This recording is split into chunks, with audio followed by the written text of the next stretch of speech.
साप निघला. आम्ही सर्पमित्र आणले बोलून, त्यानं धरला.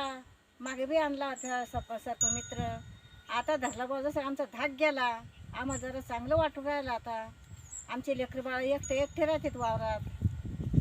सोयाबीन सोंगताना काळजी कशी घ्या, त्याला फोन लावून एक माळ पोरगं संग वागवा लागतं की बा फोन लाव त्याला बोलून घे. आता अशानं तिसऱ्यानं झालं हे. काळजी करूनच काम करायचं तुम्ही वावरात आहे. हा हे काय बूट आणलं भाऊ, बूट बूट आणला पायात मध्ये, चप्पल होती, चप्पलन भेव वाटे. अडचणी आमच्या वावरा आहे ना. बरं आता एवढा मोठा नाग आहे, हो आता ह्यो आम्ही पकडला, आता तुमच्या मनातलं हे गेलं ना भीती? गेला ना, धाक गेला ना आमच्या मनातला.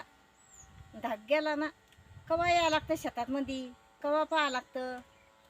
चालतंय, फक्त साप दिसला की मारायचं नाही, बोलवायचं फक्त तुम्हाला. हा हा मारत नाही आम्ही. माहिती बी होऊन जाती कसं हा आहे. हा तुम्हाला बाबा बोला 2 शब्द. बोला तुम्ही. कसं वाटू राहिलं आता? चांगलं वाटू मला राहिलं. एकदम चांगलं वाटू राहिलं. ते शंभू धावला म्हणून सनीचे पाय आमचा एक माणूस आहे तू कुत्रा म्हणलं तर तर जाऊ देत नाही ना साप दिसलं. मग माणसाची गरज नाही राहत अजून तो असला की. पण मग आता तो काय करेल त्याला वाचे नाही सांगायले. चला जी भीती होती बुवा ती समजा मनातली चालल्या गेल्या आता गेला साप मनातली पकडल्यावर. भीती. बरं